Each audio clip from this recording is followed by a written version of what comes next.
In 1974, 6 men drove vans to a nearby hi-fi store just before they closed. 4 of the men entered the store with weapons, while 2 remained in the vans on lookout. Inside were 2 young employees, Michelle Ansley and Stanley Walker. Immediately, the men took the 2 down to the basement and tied them up, planning to keep them hostage while they robbed the store. However, nothing seemed to go to plan that night. Shortly after their arrival, a teenage boy named Courtney Nasbitt stopped by, but the lookouts alerted the robbers, who quickly took him hostage as well. Later that night, Orrin Walker, the father of the 20-year-old employee Stanley Walker, realized that his son was still at work, even though he was supposed to return hours ago.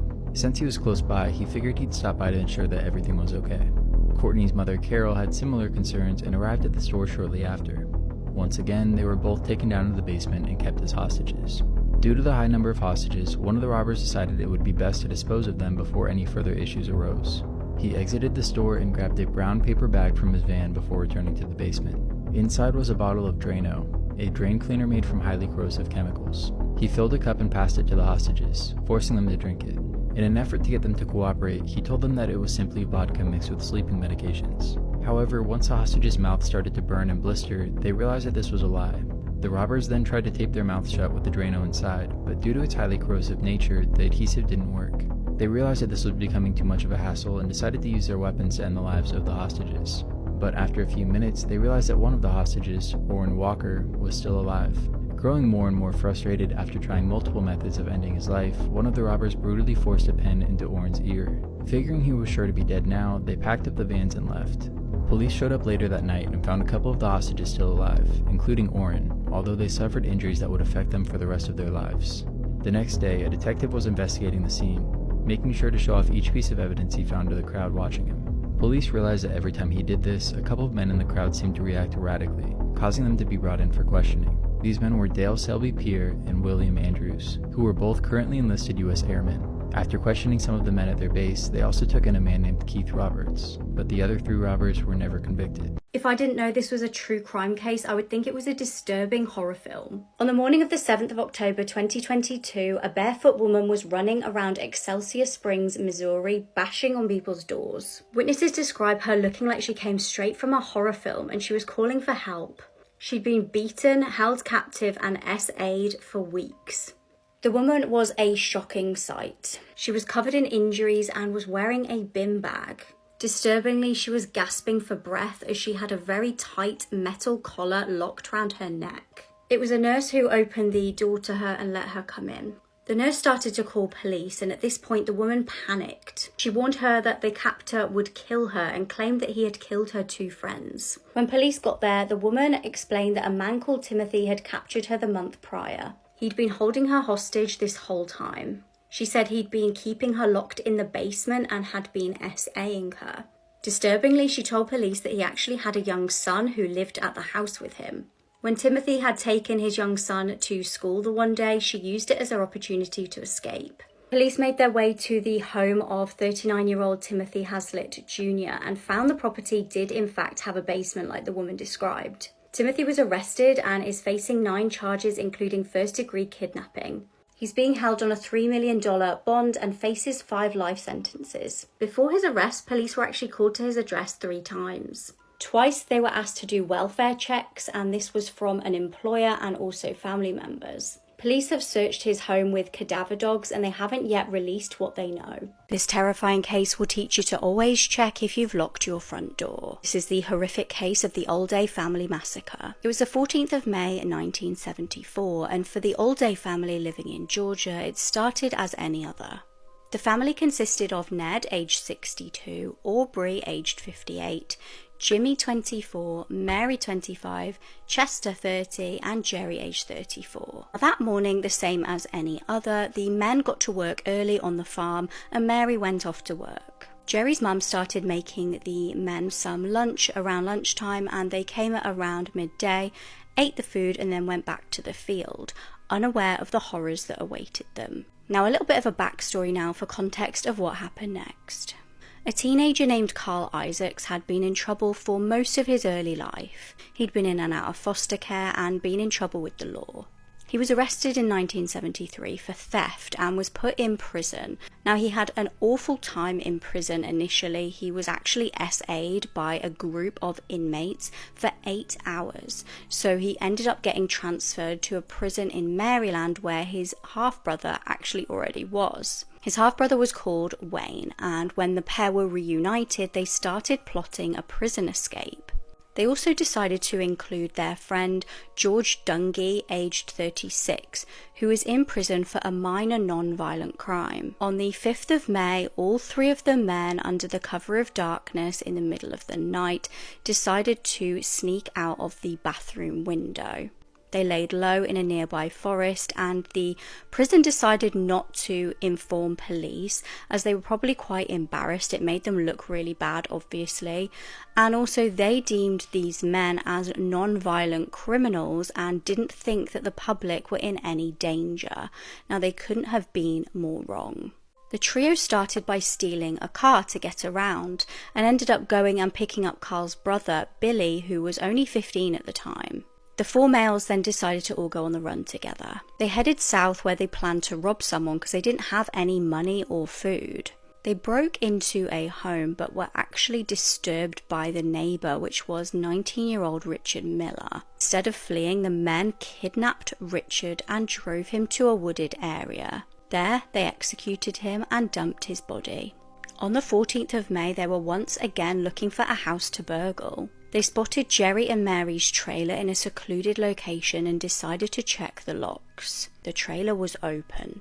Billy and George kept a lookout while the other 2 went inside. At this point, Ned and Jerry, having no clue what was going on, pulled up to the trailer. The men then held them at gunpoint and forced them inside. They shot them both, but brave Ned wasn't actually killed by that gunshot and stood up and fought for his life. Carl then shot him 5 more times. Then another family member showed up to the trailer. They were obviously unaware of the horrors unfolding. It was Jerry's brother, Jimmy, and he was again led into the trailer and executed. The murderers were about to flee when Mary then pulled up in her car. Again, they overpowered her and forced her inside. 3 of her family members lay inside the trailer deceased. Now, she was forced to wait inside while the men then heard more family members pull up. Jerry's brother Chester and Uncle Aubrey were next. They parked outside the mobile home and were then ambushed by the gun-wielding criminals. In front of terrified Mary, Wayne shot Chester, and then Carl took Aubrey into the room where his nephew lay dead. He then shot him too. Now, Mary was kept alive and she was reportedly hysterical, as you would be. The men had a sick plan for her. 2 of the men SA'd her in the trailer where her family members lay dead. Then they drove the terrified woman miles away before stopping and SAing her again. They then took photos of her and then killed her. They fled in the stolen car. Mary's body was discovered 2 days later and the hunt was on. The men in the car were discovered in West Virginia just 2 days after that. It's reported that Wayne laughed when he was confronted about the murders. The men then admitted to killing Richard Miller as well. Horrifically, it was all too much for Mary's poor mum. After hearing what her daughter had gone through, her body started to shut down and she died just 5 days after her daughter had. Carl, Wayne and George were sentenced to the death penalty. Billy cooperated and he was very young at the time of the killings, so he got just 20 years behind bars. The death sentences, though, were then overturned on a technicality. The men were retried. George and Wayne got life in prison and Carl was again sentenced to death. Billy was actually released in 1993 and passed away in 2009. George died of a heart attack in prison in 2006. Carl was executed by lethal injection in 2003 and had been the longest serving death row inmate in the US. Nikki Vanderheiden was out with friends and her boyfriend, but the next morning her body was found in a field. On the morning of May 21st, 2016, some farmers in Brown County, Wisconsin came across a body lying face down in a field. Farmers chose not to get close to the body. They were standing up on a hill looking down into the field, and when they they called 911, they said they couldn't confirm if the victim was male or female. All they could tell was that they had long blonde hair. When first responders arrived on scene, they were able to confirm that the victim was a woman, likely in her 30s, and she had suffered a very brutal attack. She had extensive trauma to her neck, as well as many bruises and lacerations covering her body. Her nails were damaged, and she had a shoe print on her back. The scene itself didn't have much evidence, but they took note of a couple of things. First of all, the woman was wearing a bright pink wristband, the kind you would get at an event or a bar.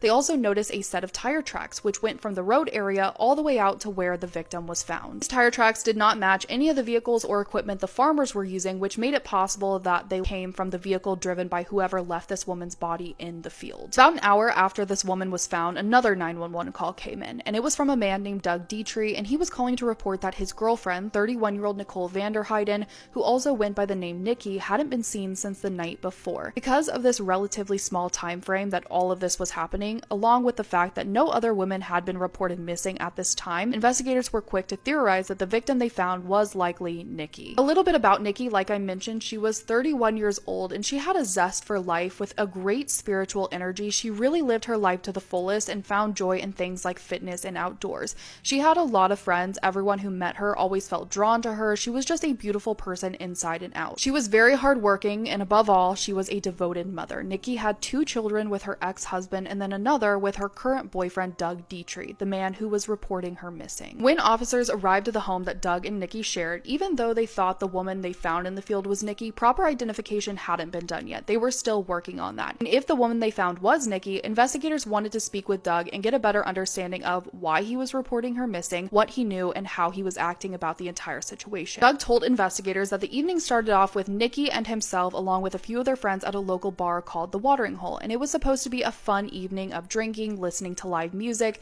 Nikki's 2 older children were with their dad that night, and the youngest child that she and Doug shared was at home with a babysitter. While the group was at the Watering Hole, Doug actually ran into some friends from high school, which he had not seen in a very long time, and this group of friends included another woman. He decided to go over and talk to them, while Nikki and their original group kind of just kept to themselves. Doug ended up chatting with this other woman for quite some time. Nikki was over it. She didn't want to stick around. She was irritated that Doug was paying more attention to this other woman. So by 11:30, Nikki and the rest of the original group decided to leave the Watering Hole and head over to another bar called the Sardine Can. While at the Sardine Can, Nikki began trying to call and text Doug, sending him messages, accusing him of cheating on her, calling him abusive, things of that nature. By 12:30, Doug says that he and his friend Greg decided to head over to the Sardine Can and look for Nikki, but when they arrived, Nikki was nowhere to be found, and given the situation that Doug and Nikki kind of had this argument about this other woman, he just assumed that she went home and called it a night. So he decided to get a ride back from his buddy Greg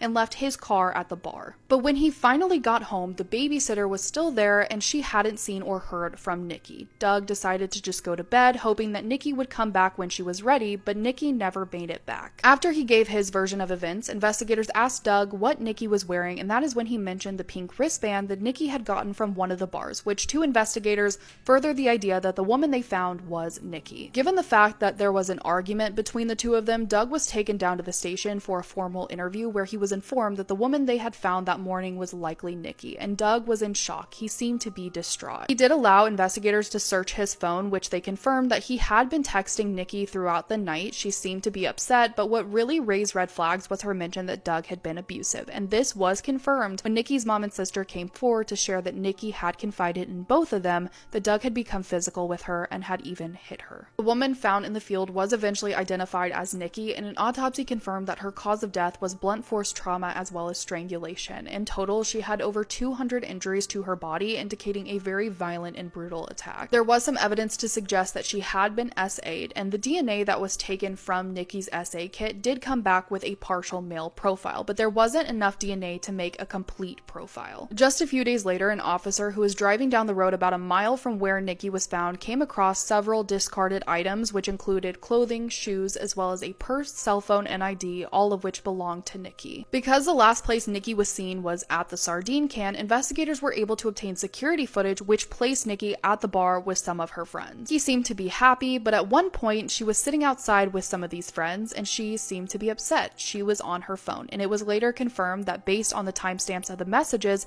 and the security footage, this was when Nikki was texting Doug, accusing him of cheating on her and calling him abusive. Nikki was then seen getting up and storming off with a man following behind her. This man was confirmed to be one of Nikki's friends named Aaron, and according to Aaron, Nikki was enjoying herself that night until Doug stopped responding to her messages. After that, Nikki stormed off. Aaron followed her, offering to get her a taxi or an Uber, but Nikki became physical with him, drawing attention from nearby people, and at that point, he decided to give up, walk away, while Nikki continued on foot.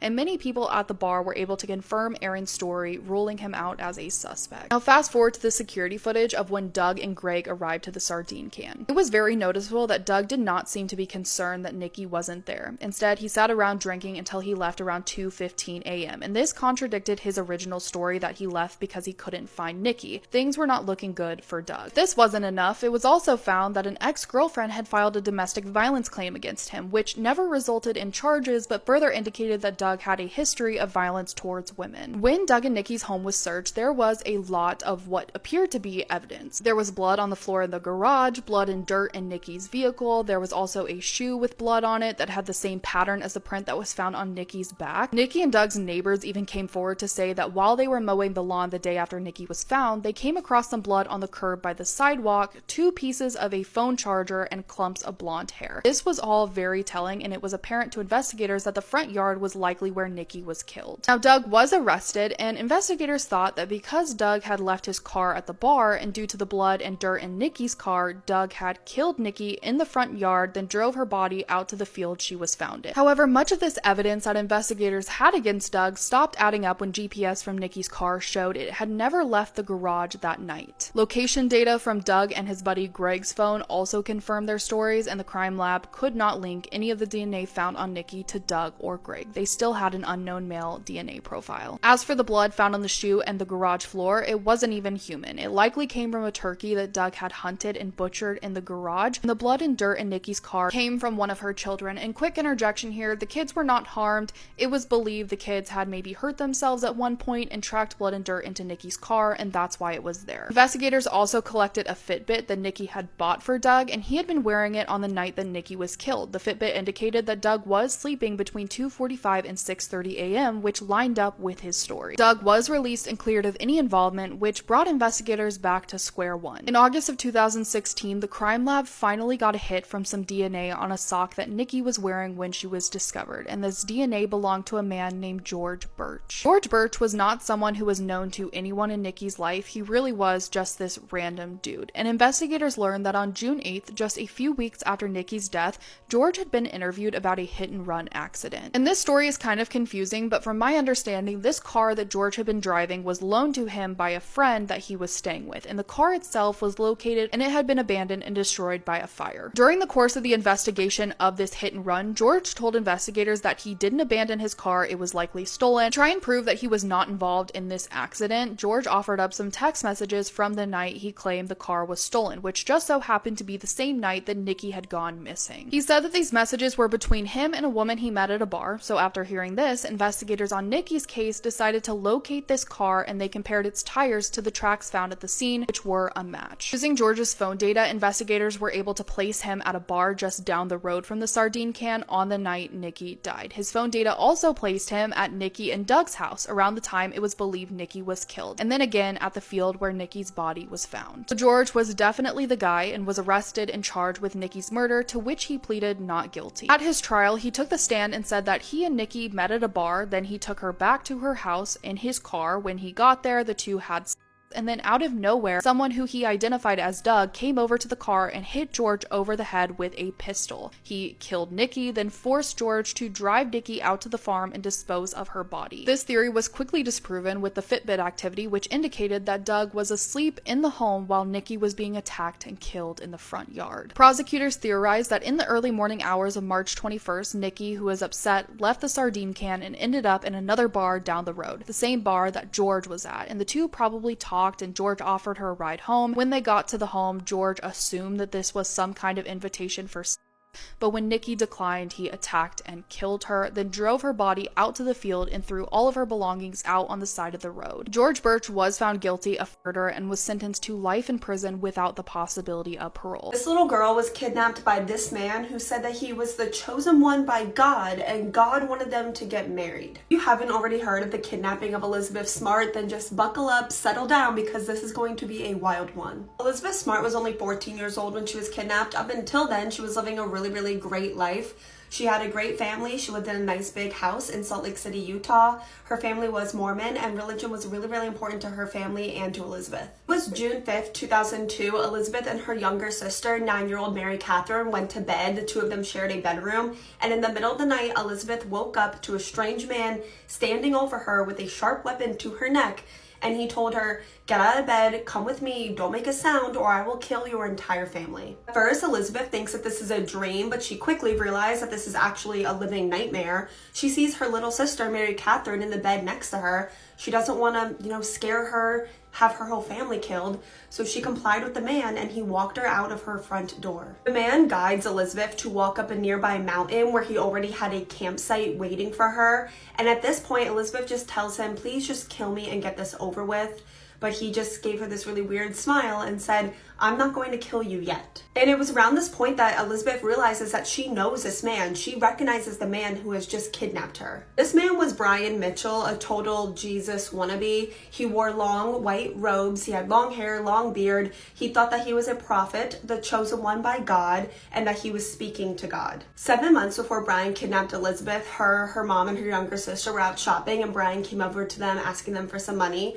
Not only did Elizabeth's mom give Brian money that day, but her parents also offered to give him a job and have him do some odd jobs around their house. I mean, how horrible, right? Her parents try to help out this man who's down on his luck, and he repays them by kidnapping their daughter. Well, back at their house, Elizabeth's younger sister, Mary Catherine, who she shared that bedroom with, turns out she was awake the entire time her sister was being kidnapped, so she runs to her parents' room to tell them what happened. They're frantic, obviously. They're searching the entire house, and that's when they found that the window in the kitchen, the screen had been cut, and that's how Brian got into their house. The police come, but they don't even treat it like a crime scene. They just let people walk all over the entire scene, just contaminating the entire thing. They question the little sister, and she tries to tell them everything that she can remember, but she also tells them that she knows the man's voice. She recognized the voice, but she couldn't remember where she had heard it from. Meanwhile, Brian has just made Elizabeth hike up this entire mountain. She's exhausted, to where he has a campsite waiting for her, and where his wife was also waiting for him and Elizabeth.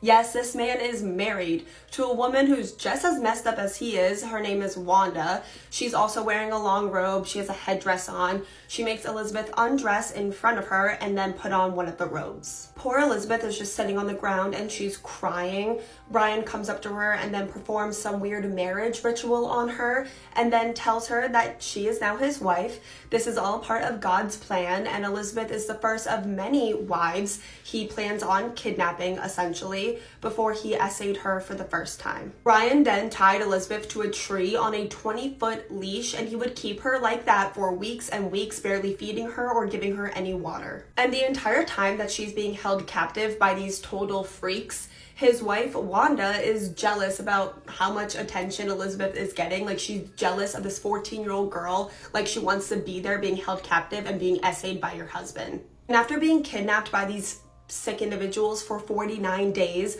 Brian tells Elizabeth that he plans on kidnapping her 14-year-old cousin named Olivia and also making her his wife. Brian attempted to break into Olivia's house, but was luckily stopped by Olivia's mother, who literally caught him cutting the screen of the window the exact same way he broke into Elizabeth's house. Brian did get away, and the families definitely believed that this was connected, but the police refused to believe that this had anything to do with Elizabeth's disappearance. After a few months of having Elizabeth in captivity, Brian and Wanda would bring her into town with them, the same city where they kidnapped her from, to help them beg for money as long as she was completely disguised. They even brought Elizabeth to a house party, which is super random, where this photo was taken of her. Even though Elizabeth was completely covered up except for her eyes when she went into town, there were times where she would be recognized because this case was huge and everyone knew who Elizabeth was and about her kidnapping. Like one time where they brought her to a library and the police were called because they said that Elizabeth Smart was here with these people in these robes, but the police only spoke to them for a couple minutes before leaving, and they never even told her parents about this potential sighting. At this point, it has been months since Elizabeth went missing, and the police are still looking for leads or suspects. They start looking at people that the family had hired to do work around the house, since they hired so many different people to do jobs, and those people will be familiar with like the layout and the family schedule. That's when the investigators first thought of Brian as a potential suspect because he had a criminal past.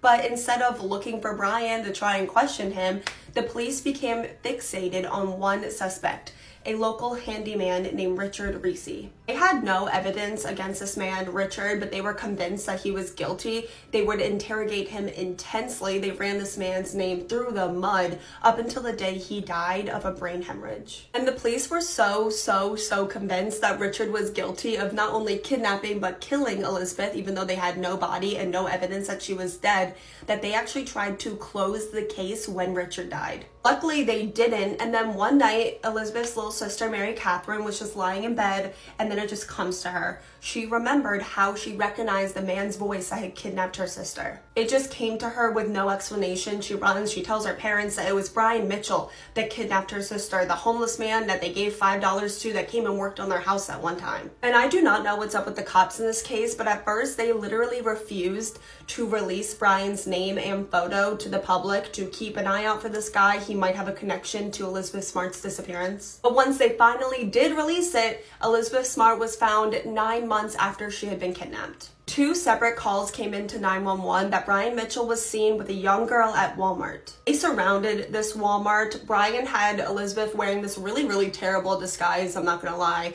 They had her in sunglasses and a really cheap wig. Brian and Wanda were arrested, and Elizabeth could finally go back and be with her family. Wanda pled guilty but was released after serving only 9 years, you guys. She's out free right now, and last I heard, she's actually living down the street from an elementary school. But Brian's trial took 8 years to start because he kept trying to play up the fact that he was crazy, and they could not determine for the longest time if he was even competent to stand trial. But when he did finally go to trial, Elizabeth, because she's so brave and so strong, she actually testified against him. He was found guilty and sentenced to life in prison without the possibility of parole. To this day, Elizabeth Smart is seen as such an inspiration to so many people. I love these cases of survival. I love being able to share these cases with you guys.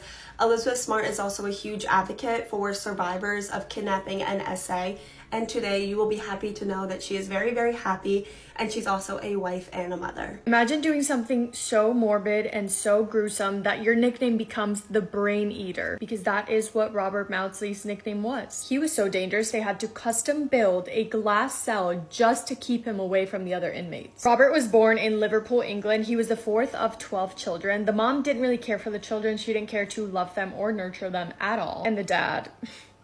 Awful man. He was full of anger, and he just poured all of his anger onto his family, onto all of his children, emotionally, verbally, physically, and the parents were such bad parents that eventually the kids did get taken away from them. They were placed in a Catholic orphanage for years, but somehow they eventually did end up back with their parents, and their situation just got worse. Bad parents, zero love, a lot of neglect. They were struggling financially also. Those kids were treated in very cruel ways. And all 12 kids said that the one that was getting the worst treatment, the one who seemed to be the father's biggest target from the moment he was born until his teenage years, was Robert Maudsley. When Robert was 16, he runs away to London. He gets to London. He obviously doesn't have a plan. He doesn't have a place to live. He doesn't have any money. He doesn't have anything really at all. To try and support himself, he gets involved in work. He's working in the streets of London, which just ends up leading him down a long, scary path with the wrong people, bad people who never had any good intentions for anyone whatsoever. And obviously none of those people cared about Robert's well-being at all, and they were involved with dangerous people doing dangerous things on the daily. That was his life for the next few years. So far, this entire time on this earth, from the moment he was born until his late teenage years, he had never known love. He didn't know what it felt like to be cared for, to not be in a dark space and in a dark mindset. It got so dark and scary for Robert in his head that he wanted to unalive life himself because he didn't see a point in living anymore. And he tried more than once to end it all, and he ended up having to be hospitalized and forced to get psychiatric help. It was when he was going through that treatment, he confided in his doctors, and he told them that he heard voices inside his head. He said the voices would tell him to do a lot of evil things, but they would mainly tell him to kill his parents. And we talk about his childhood and the things he went through and the trauma that it left him with throughout a lot of this video, because it played such a significant role in the way that his brain developed and the psychological and emotional scars and damage it left him with. So Robert tells his doctors this, and I don't know why, instead of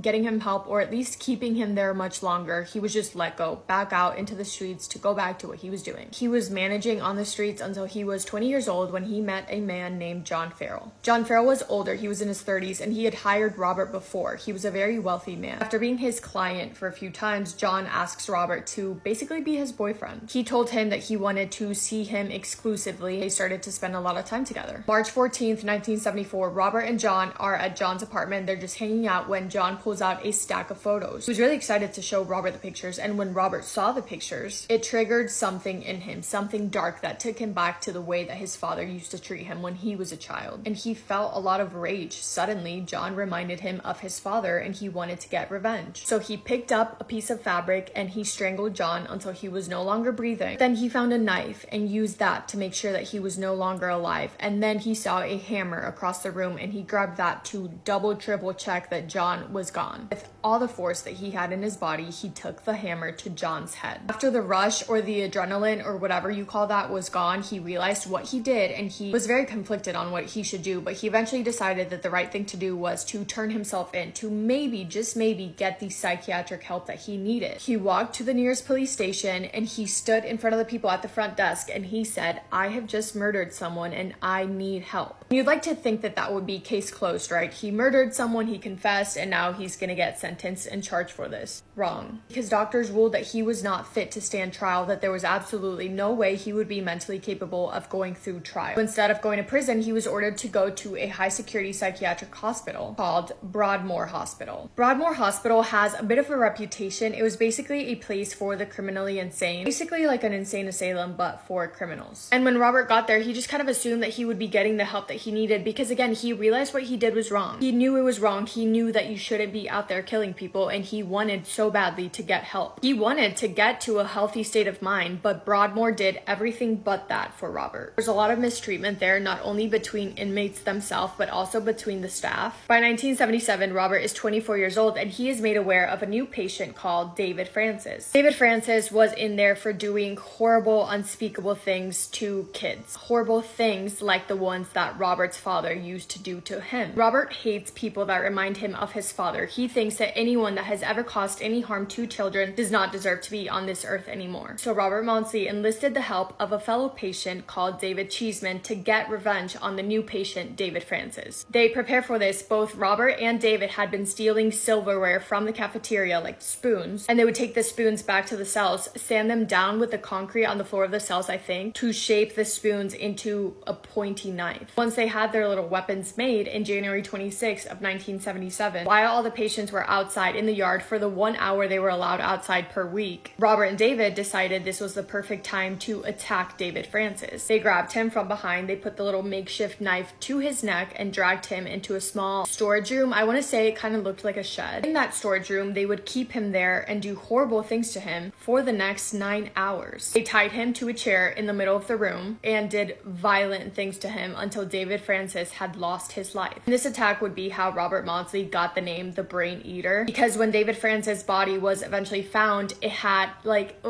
the attack was so bad you could see his brain, and in the brain was a spoon, because remember, their little makeshift weapons were made from a spoon. So when the guards found him, there was a spoon in his brain that was exposed. And that's where the nickname comes from. Just like the last time that he took someone's life, he was extremely cooperative with police. He told them exactly what he did because he knew that it was wrong and he was convicted of that. Now, obviously, they realized he couldn't be trusted to stay in a hospital, so he was sent to Wakefield Prison. That prison also had a reputation. It was often referred to as the Monster Mansion. Because of the amount of high-profile, dangerous criminals that have been sent in there, the worst of the worst have been in there, really infamous serial killers. And Robert Maudsley was a lot of things, but he was never a liar. He could not have been more honest when he was begging the guards and begging anyone with authority to please put him in solitary confinement, because he told them if he did not get the help that he needed, and if he was put anywhere near men that were in prison for doing anything bad to children, he was going to kill again. And sure enough, July 29th of 1978, Robert lured an inmate into his cell. His name was Salney Darwood. Salney walked into his cell, Robert closed the door behind him, and he attacked him with another makeshift weapon that he had made, stabbing him over and over and over and over again. He didn't confess right after this one because he wanted to kill some more. So what he did is he pushed the dead body underneath his bed, he grabbed as many paper towels as he could, he cleaned up all the blood inside his cell, went to the sink, cleaned off his face and everything that had blood all over him. Once he was done with the pretty big cleanup, he just went out to go look for another victim. That is when he saw inmate Robert Williams sleeping in his bed in his own cell. And he just stormed in there again with his makeshift weapon and started stabbing him over and over again until he lost his life. Now he had been responsible for taking 2 lives that day. Although he did actually have a plan to kill over 7 people, he just killed 2. I guess he was satisfied after taking 2 lives. Robert Maudsley now had 4 victims: John Farrell, David Francis, Salney Darwood, and William Roberts. With every single one of his victims, their worst injuries and the parts of their body that were attacked the most are always their heads and their faces. Robert later says that when he would attack them and when he would look at them, he would see his father's face on his victims, which is why he would just kind of like black out and go feral, because he would imagine that he was doing it to his own father. After killing his 4th victim, Robert went up to the officers and he said, quote, "I think you are going to be 2 people short on roll call tonight."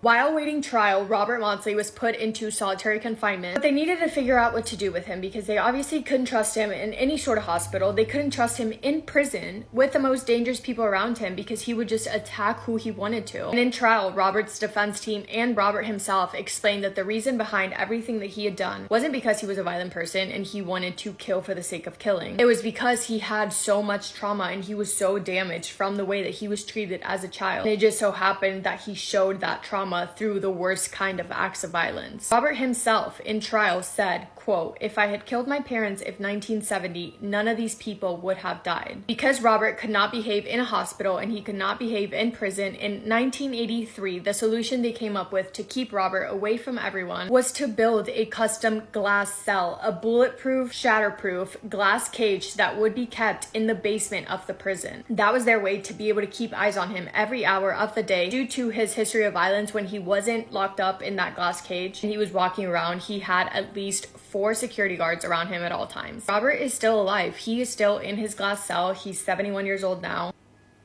Crazy. The popular girls at school befriended this quiet, nerdy girl who ended up unaliving them. Christine Paula was diagnosed with alopecia, so she was bald and had to wear wigs. She also had to wear these really thick glasses, so her appearance made her the target of relentless bullying. She even had to change schools and started attending Clear Lake High School, where the bullying continued. 2 of the more popular girls in school, Rachel and Tiffany, noticed that Christine was being bullied and befriended her. And they gave her one of those like early 2000 movie style makeovers, you know, when they like take off like the nerdy girl's glasses and realize she was beautiful all along. The makeover was so drastic that Christine was voted Miss Irresistible by her classmates, the same ones that were like just bullying her. Christine, Rachel, and Tiffany were best friends. They did everything together, but unfortunately, Rachel and Tiffany were a year older than Christine. So when they graduated, Christine was back to not really having any other friends.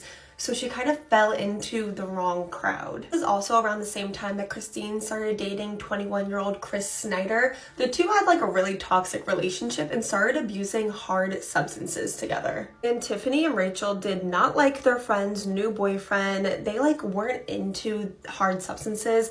They would occasionally be at parties where like lettuce would be floating around, but the stuff that Christine and Chris were doing was much harder. So on July 18th, 2003, 17-year-old Christine and 21-year-old Chris planned to go to Tiffany's house just to steal some lettuce, but instead started shooting at everyone that was in the house. The couple fired at least 40 rounds, unaliving Rachel, Tiffany, Tiffany's boyfriend Marcus, and his cousin Dee. And this massacre would go unsolved for years, until an anonymous tip came in that led the investigators to the names Chris Snyder and Christine Paula. And no one wanted to believe that Christine could be involved in any way. I mean, she was supposed to be Tiffany and Rachel's best friend. Like, it didn't make any sense, but it was sadly true. Christine was found and brought into custody at a motel that she was hiding out at that was filled with hundreds of needles, and she was sentenced to life in prison. Chris Snyder was never able to be brought to justice because he unalived himself when he found out that the police were finally after him. Christine never apologized or gave any motive to why she unalived her best friends, even though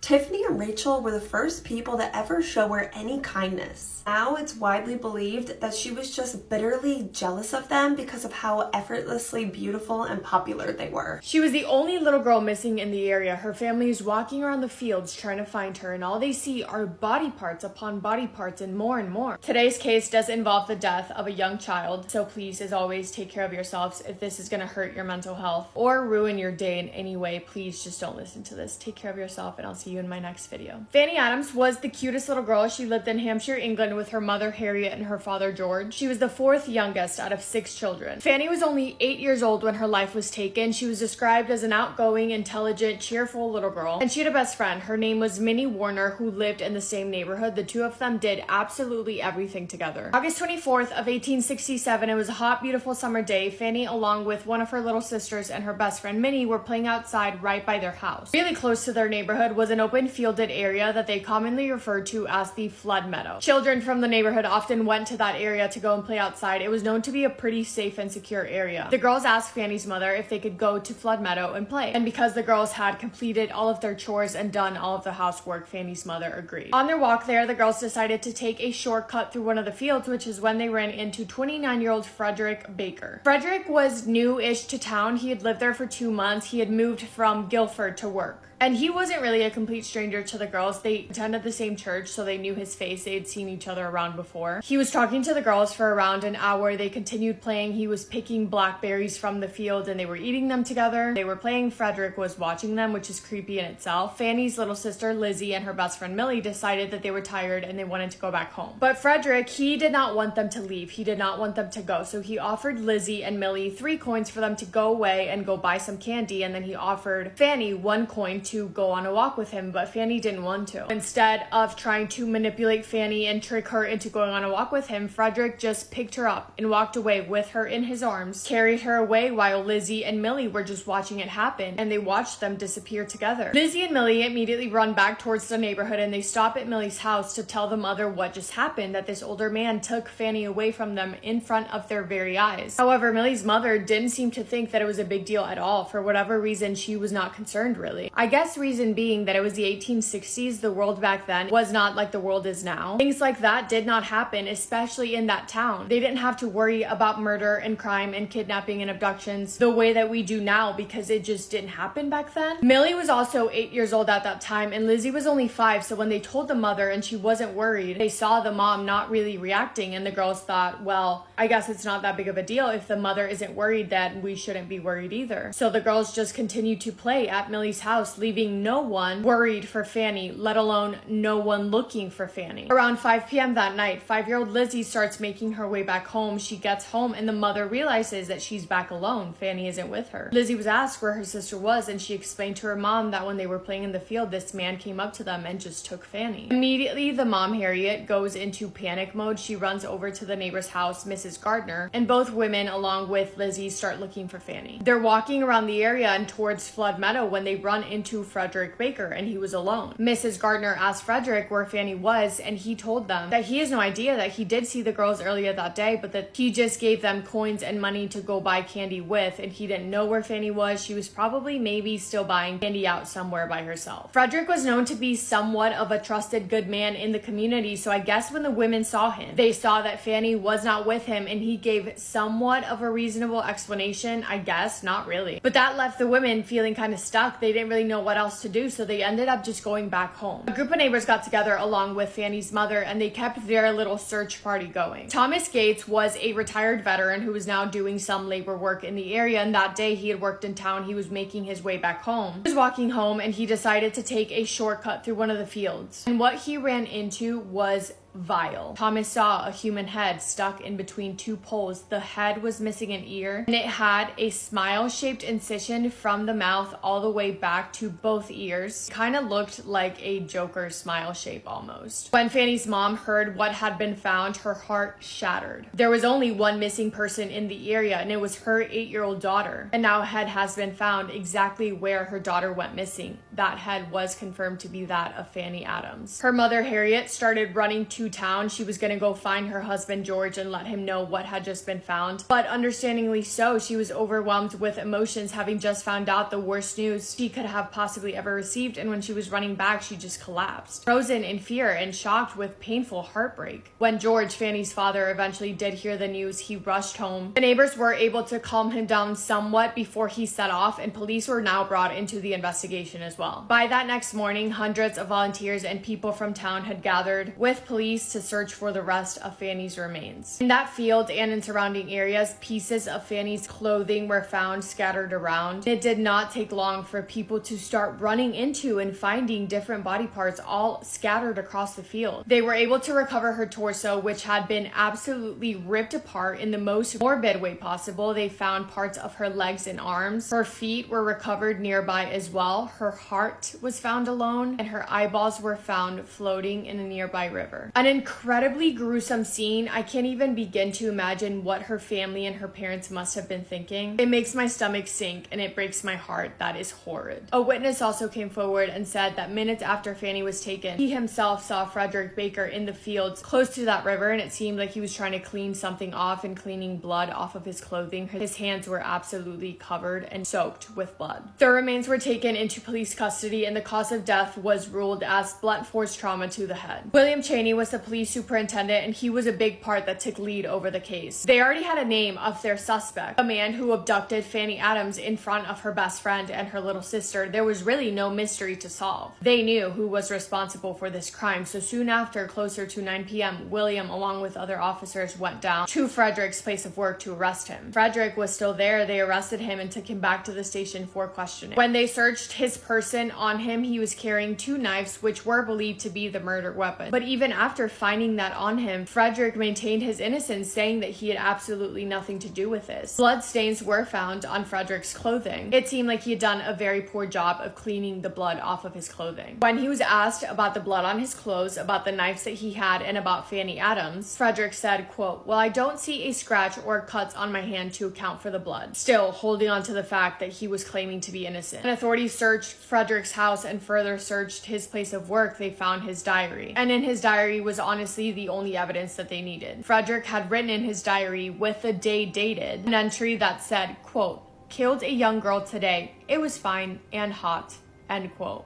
I'm sorry, what? Frederick was charged with the murder of Fanny Adams. He was held in police custody until his trial in December 5th of 1867. It only took the jury 15 minutes to deliberate and find Frederick Baker guilty. He was sentenced to death and died December 24th of 1869. Absolutely insane. There was not that many details on this case, simply for the fact that it was so long ago. Also, not many pictures, again, because it was in the 1860s, but heartbreaking nonetheless, and absolutely unbelievable. I also have so many questions because 1, why did he do that? But 2, why did he do that and scatter body parts all over the fields and then just go back to his place of work? Like, what? I don't understand. That's evil and disgusting, and the fact that he wrote about it in his diary is also so weird and gross and sad. The boy crazy mom that tried to unalive all of her children to be with a man that didn't like kids. This is the case of Diane Downs, a mother just as evil as Casey Anthony. Diane Downs was seen as promiscuous and boy crazy all of her life. She married her high school sweetheart, but was pretty much cheating on him since day one. Her and her husband had 2 daughters together, Christy and Cheryl.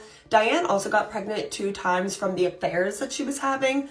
One baby she didn't keep, and then one baby she did, a little boy named Daniel. Obviously, her husband divorced her, and then she went on to date man after man, many which who were married, including this man, Nick, who Diane was obsessed with. Diane loved Nick, and Nick, well, didn't want to be a stepfather to her 3 kids, so he ended up breaking it off. And what followed Diane being rejected from Nick is some of the most evil shit I've ever heard of. On May 19th, 1983, Diane came running in the ER because her and all of her kids had been shot in what Diane said was an attempted carjacking. Diane had a very minor wound to her arm, but Danny, age 3, and Christy, age 8, were clinging to life. Cheryl, age 7, was tragically already gone by the time that Diane got to the hospital. This was Diane's story. She said that late at night on a back road, her and her kids were driving and some strange man flagged her down, thinking that maybe he needed some help. Diane stopped the car and got out to help him. That's when she said that this man demanded her car keys, and then they started fighting back and forth with the car keys for a minute. Then Diane says that she pretended to throw the car keys, which I find funny because that's a prank that doesn't even work on my dog anymore.